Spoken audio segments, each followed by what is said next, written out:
Hoje é dia dos pais, dia da gente circular pelas redes sociais e encontrar várias fotos felizes de pais e filhos abraçados e textos celebrativos de uma paternidade feliz. Porém, no vídeo de hoje eu quero contar uma outra história, uma história com menos celebrações e menos amorosa do que possivelmente podemos encontrar no feed do Instagram.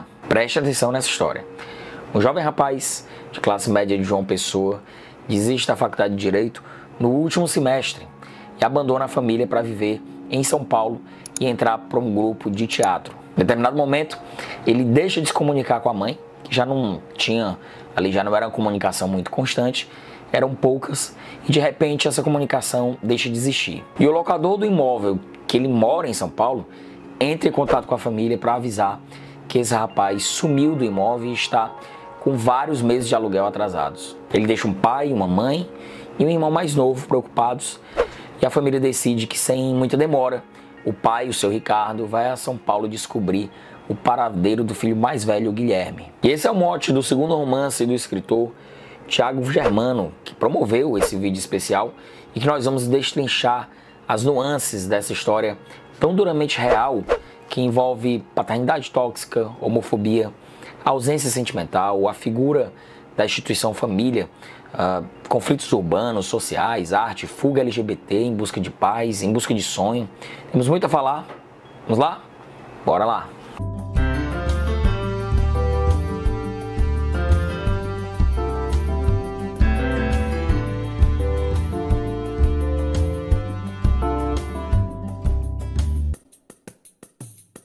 Antes da gente começar propriamente com o vídeo, eu peço desculpas pela minha voz. Realmente eu estou há alguns dias com uma crise crônica que eu tenho de refluxo e de vez em quando ataca fortemente minha garganta. Então me perdoem por estar produzindo esse vídeo especial aqui dessa maneira, mas eu espero que vocês compreendam. A gente soltar esse vídeo hoje, como sempre, no domingo, é o compromisso que eu tenho com vocês.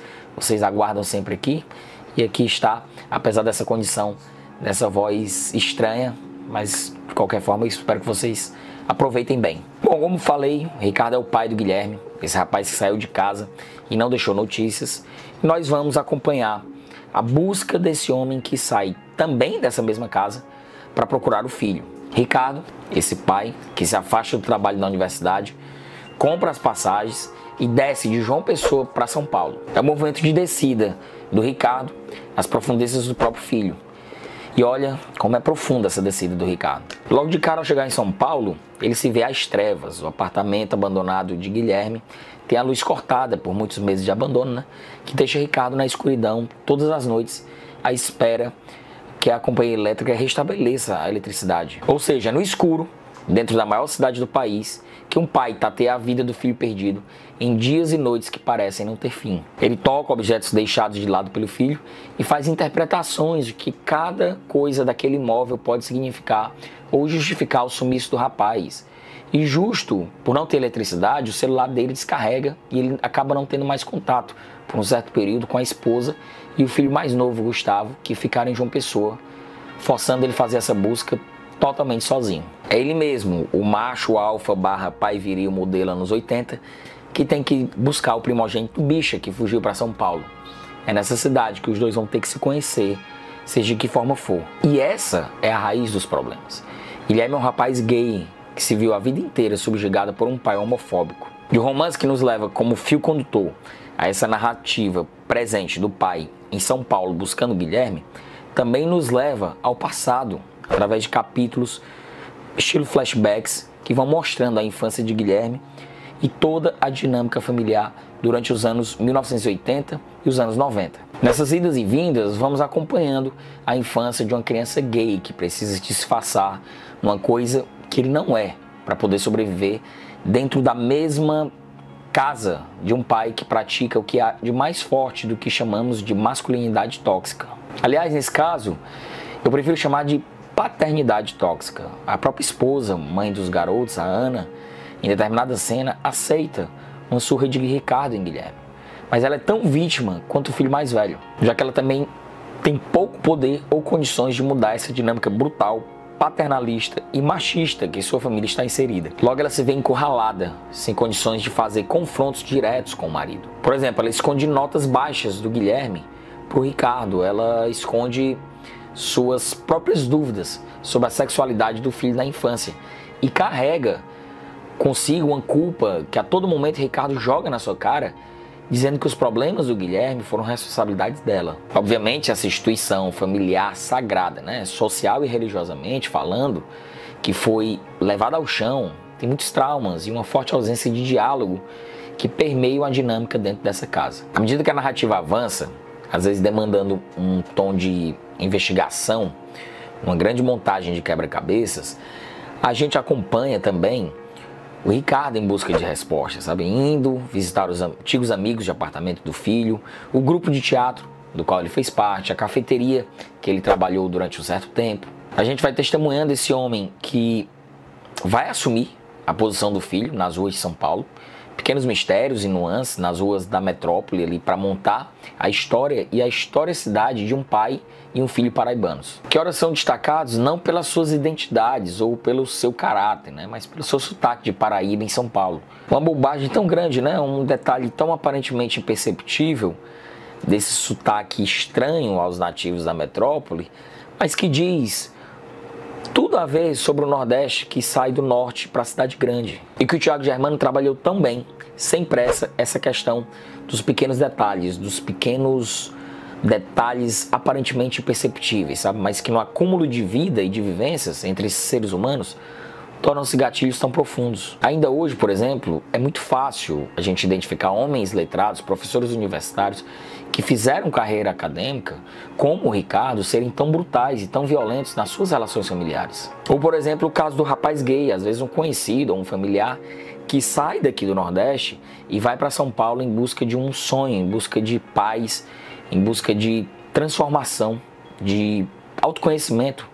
E é comum o comentário mais corriqueiro ser: ah, o fulano de tal saiu daqui, foi longe. E o Thiago Germano conseguiu colocar esses personagens longe de um maniqueísmo barato. Ele coloca os personagens em situações paradoxais e demagógicas até, de um rapaz envolvido nas artes, aparentemente ser tão intransigente e frio com a família, e do outro lado um pai envolvido no mundo acadêmico ser tão violento com a família. Os seres humanos são complexos, é isso que o autor nos apresenta. Relações familiares são complexas, escolhas individuais são igualmente complexas, naturezas sociais e culturais também são complexas. Guilherme entrou em um grupo de teatro para buscar encenar vidas que não são as dele.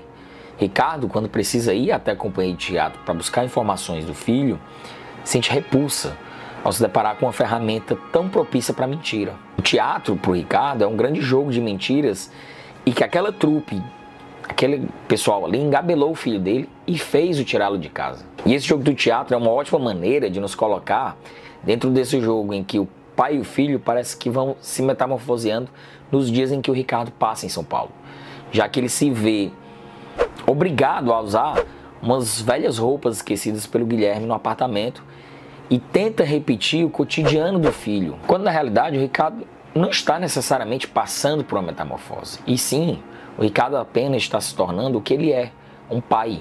Ele é um pai falível. Ele deu parte da sua massa genética para outro ser humano. Ele é obrigado a aceitar essa hereditariedade. É obrigado a reconhecer, mesmo que forçosamente, essa hereditariedade compulsória. Se não vai na base do amor, vai na base da dor, é mais ou menos isso. A gente vai percebendo que eles já se transformaram lá atrás. Não é porque um pai usou uma peça de roupa de um filho que ele se transformou no filho. Na realidade, isso já aconteceu lá atrás mesmo. A gente sempre tem um jogo constante aqui no livro, capítulo a capítulo, entre causa e efeito. E eu me refiro particularmente ao Ricardo porque ele é o protagonista dessa história. Diferentemente do que a gente pode achar numa ação inicial, né, de que o Guilherme é a figura central da história, não. A figura central é o pai. É o pai que a gente vai destrinchando e descobrindo suas fraquezas, as suas fragilidades e as suas perturbações, né, os seus traumas. O Guilherme é um agente oculto que vai mexer indiretamente as peças do tabuleiro. Ele é esse agente da lógica que acontece entre essa causa e o efeito, entre Guilherme e Ricardo, tão demonstrado nessas perspectivas antagônicas, mas que por vezes a gente desconhece até as suas próprias individualidades, a não ser por nuances e demonstrações de terceiros. Ou seja, vamos conhecer Guilherme pelos colegas da companhia de teatro, pela dona da cafeteria, ao lado do apartamento onde ele morava, a admiração que ele nutria por um cliente dessa cafeteria, que era um escritor, a boa relação com o tio Renato, irmão do pai dele quando criança. Tudo isso são pequenos, grandes personagens e pequenos detalhes, às vezes até banais, que eu comentei, que vão montando as peças desse tabuleiro de xadrez entre Ricardo e o Guilherme. E que apesar da mudança temporal, eu repito, capítulo a capítulo, a perspectiva do livro não muda. É sempre com um tom e uma tensão dramática entre pai e filho, sabe? Seja qual pai e qual filho for, já que em determinado momento do livro, mas pro final existe um plano temporal ainda mais antigo, do Ricardo e seu irmão Renato sendo levados a um cabaré pelo pai para perder a virgindade. E isso acaba se tornando um momento muito traumático para ele, sendo ele o filho mais velho, tendo uma performance com uma das mulheres pior do que a do irmão mais novo. E a narrativa habilmente não perde a mão para fazer essa cena virar uma muleta, um ato de indulgência com esse pai protagonista. Guilherme também é o filho mais velho, tendo ali o irmão mais novo, Gustavo, como contraponto, né? Mas que na realidade o Gustavo não fez nada de especial que Guilherme não tenha feito antes, a não ser o fato de que o Gustavo é hétero. E isso, para a régua moral do pai, é o suficiente para ser tudo diferente do mais velho, por exemplo.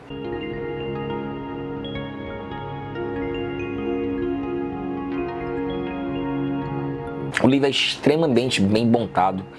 A gente percebe que cada cena tem preocupação em fazer um bom uso de referências reais, com o uso de personagens reais, por exemplo, localização geográfica da cidade de São Paulo, as notícias reais que vão permeando o livro entre os capítulos, ou notícias reais que surgem como pano de fundo de algumas cenas. O uso do filme do Rocky Balboa, por exemplo, para referenciar a masculinidade exemplar que passa na TV, uma ficção que o cinema e a televisão entregam, mas o teatro não entrega. Ou as referências literárias kafkianas, né? Quando Ricardo lê uma edição de Carta ao Pai e encontra marcações do filho no texto de Franz Kafka, por exemplo. E também a capa do livro, né? Com uma típica foto de quem nasceu nos anos 80, facilmente reconheceria essa foto dessa como sendo uma foto do seu próprio álbum de família. Ou referências às composições de Belchior, né, um narrador ímpar da vida cotidiana e da divina comédia humana, né, como por exemplo o trecho da letra de Fotografia 3x4 no título do livro, que também está na epígrafe. Enfim, o livro está recheado de coisinhas assim que vão dando um tempero especial para essa narrativa, né? Apesar de fazer o uso de um tema recorrente na literatura, ele usa um tema aparentemente clichê do sumiço, né, do desaparecimento, de um pai buscando um filho para montar o seu romance, é bem verdade, mas quem disse que todo clichê é ruim, né? Pelo contrário, quando bem desenvolvido e dentro de um bom contexto, torna-se uma obra grandiosa como esta aqui, uma obra magistral, que fala dos nossos complexos, das nossas simplicidades também, do nosso lugar comum, dos nossos chavões, das nossas dores, de percebermos que, apesar de tudo que fizemos, nós somos os mesmos e ainda usamos a mesma foto repetida do pai e filho para postarmos todo ano, no mesmo segundo domingo de agosto, em alguma rede social qualquer.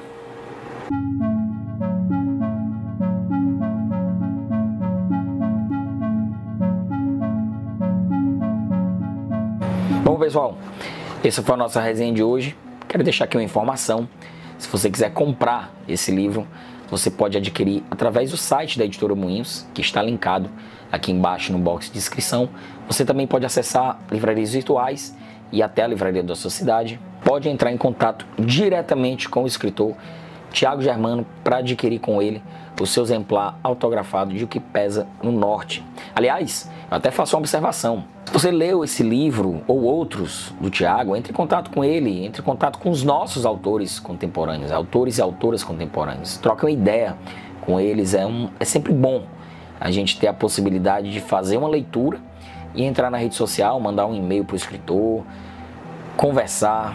Tenho certeza que isso você vai gostar muito de fazer e não perca a oportunidade de fazer com algum autor que lançou um livro nacional que você leu recentemente. É sempre legal ter essa oportunidade, essa troca direta com os autores. E também não perca a oportunidade de se inscrever aqui no canal e receber todos os vídeos que a gente lança semanalmente. Você ativa o sininho de notificação, inscreva-se por aqui e você fica recebendo sempre um avisozinho do YouTube quando a gente lançar um vídeo novo por aqui. Confira sempre as novidades que estamos lançando, tem muito vídeo para ser lançado, muita novidade boa e muito vídeo bom que já lançamos recentemente, que você pode conferir. Então aproveitem para se inscrever. Eu também já peço perdão pela minha voz, faz alguns dias que eu estou assim, não poderia perder a oportunidade de a gente vir mais um domingo conversar aqui e trocar uma ideia sobre esse livro, O que Pesa no Norte. É isso aí, pessoal. Valeu!